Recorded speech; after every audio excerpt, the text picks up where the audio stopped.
see the greatest Olympian of all time. Okay.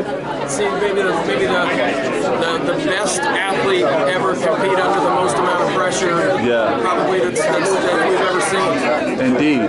And this particular athlete, how has he inspired you in your life? You know, it's really interesting. I was adopted at a young age.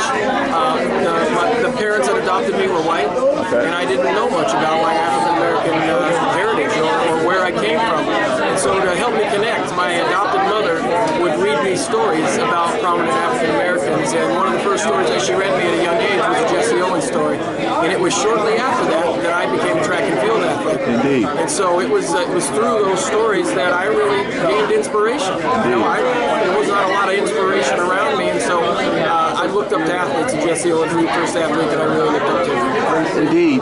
Now, with Jesse Owens, and as you alluded to, he is really the precursor of the superstar athlete of modern times. And what other ways, from a mental perspective or from a preparation perspective, did he help you? Well, I think you know, the fact that he persevered through you know, all that he had to go through, and we'll see in the movie tonight exactly what those things were. But you know, overcoming poverty and overcoming racism, or just, you know, parts of the puzzle. You know, he needed to be an example for his community and the people around him, and so that was difficult as well. I can't imagine anybody who had to deal with so many things and then go out there and compete on top of it and not let it affect him. But as an athlete, I see that, you know, when the gun goes off, you know, that's when our true self, our true nature, and you know, we can truly be free during that time. So I've had to overcome a lot of things in my life.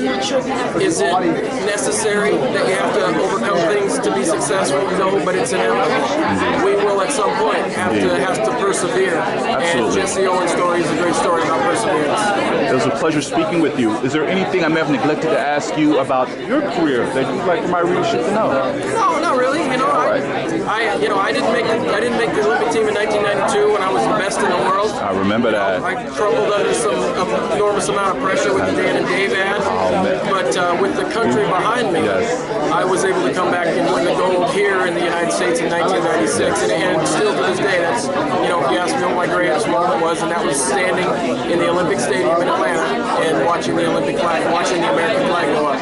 My man, thanks. Have a wonderful evening. I appreciate it. Pleasure.